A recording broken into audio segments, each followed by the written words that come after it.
Hi friends, இந்த video எதை பற்றி பார்க்க போகிறோம்னா, நம்ம லேப்டாப்க்கு வந்து ஒரு சுவிட்ச் போர்டு வாங்கியிருக்கோம். ஏன்னா இப்போ இருக்க சாக்கெட் வந்து 2 சாக்கெட் தான் இருக்குது இந்த வீட்லேயே.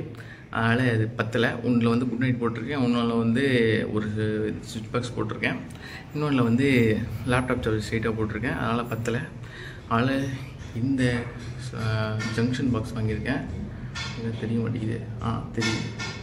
இந்த ஜங்ஷன் பாக்ஸில் வந்து இண்டிவிஜுவல் சுவிட்சு 4 சுவிட்ச் இருக்க மாதிரி தனித்தனியாக ப்ளக் பாயிண்ட் வந்து சுவிட்ச் இருக்க மாதிரி சொல்லிட்டு வாங்கியிருக்கேன்.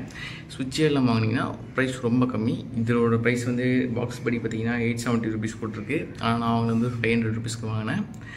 இதில் எதுக்கு இவ்வளோ 500 ருபீஸ் கொடுத்து வாங்கினேன்னா, இது அப் டு ஃபோக்கஸ் முடியாது. இதில் அப் டு 2500 வாட்ஸ் வரைக்கும் நீங்கள் வந்து சார்ஜ் கரெக்ட் வந்து சப்ளை வந்து பண்ணலாம். ஃபயர் வந்து ஆகாது. நான் வச்சுருக்க லேப்டாப்போட பவர் அடாப்டர் வந்து இவ்வளோலாம் கிடையாது.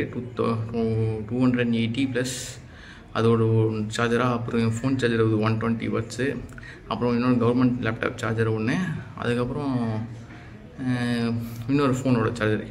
இவ்வளோ தான் இருக்குது. அதனால் இதுக்கு வந்து 1500 வாட்ஸே போதும். இருந்தாலும் எதுக்கு ஃப்யூச்சரிஸ்டிக்காக யோசிப்பேன்னு சொல்லிட்டு இது வாங்கிட்டேன். இப்போ வந்து இதை அன்பாக்ஸ் போடுவோம். பாக்ஸ் என்னமோ பார்த்தா ஏற்கனவே அன்பாக்ஸ் பண்ணவே தான் இருக்குது. நான் ஒன்றும் திறக்கலை. இப்படி தான் கொடுத்தாங்களே, வேறு எதுவும் ஷீட்டு போட்டுலாம் கொடுக்கல.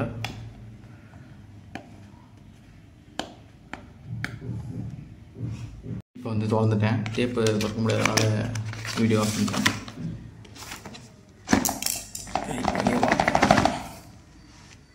வருவானாங்குது வெளியே.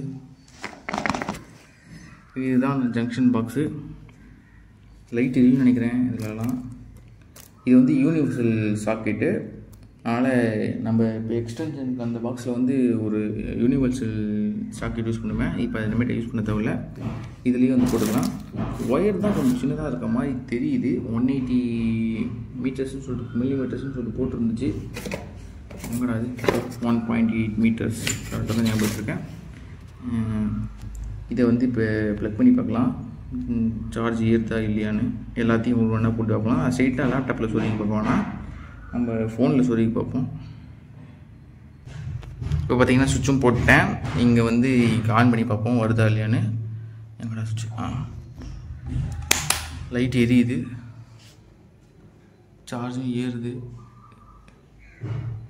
ஃபஸ்ட்டு இது கரெக்டாக இருக்குது. இப்போ செகண்ட் செக் பண்ண போகிறோம். இதுவும் சவுண்டு வருது, செகண்டும் சார்ஜ் ஏறுது. இப்போ தேர்டு செக் பண்ணலாம். இப்போ தேர்டு ஜங்ஷன் பாக்ஸ் இதோட இருக்குது. சாக்கெட்டு சவுண்டு ஏறுது, சார்ஜும் ஏறுது. இப்போ ஃபோர்த்து செக் பண்ணுவோம். ஃபோர்த்தும் சவுண்ட் வந்துச்சு. அதனால் எல்லாம் பவர்லாம் கரெக்டாக ஒர்க் ஆகுது. நீங்கள் செக் பண்ணும்போது ஸ்ட்ரைட்டாக இது மாதிரி சார்ஜரே போடாதீங்க. டெஸ்டர் வச்சு ஒன்று ஒன்றா செக் பண்ணி பாருங்கள் சார்ஜ் ஏறுதா இல்லையான்னு சொல்லிட்டு. அதுக்கப்புறம் வேணால் ஸ்ட்ரைட்டாக நீங்கள் சார்ஜர் போட்டுக்கோங்க. எல்லாம் ஒரு ப்ரிவென்ஷன் தான். அதனால் இந்த மாதிரி லைட் இதையும் அப்புறம் கரண்ட் வருதான் செக் பண்ணிக்கோங்க. சார்ஜர் போட்டு ஃபோனு போயிடப்போது அதுக்கு சொல்கிறேன். நான் வந்து பற்றி மாதிரி செக் பண்ணிட்டேன். இப்போ வந்து நான் சொன்னேன்னா யூனிவர்சல் இதுதான் அது. இப்போ பார்த்திங்கன்னா இது மாதிரி தான் இதுவும் தான். இது ரெண்டும் ஒரே மாதிரி தான் இருக்குது. அதனால் இதுக்கப்புறம் யூஸ் பண்ண தேவையில்ல.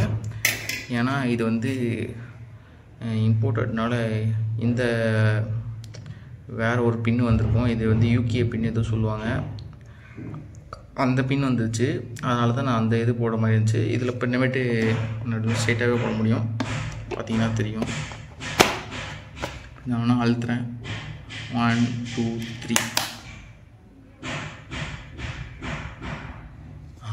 சார்ஜ் ஏறுது. ஓகே, எந்த பிரச்சனையும் இல்லை, சார்ஜ் ஏறுது. அவ்வளோதான் இந்த வீடியோ. Thank you, by.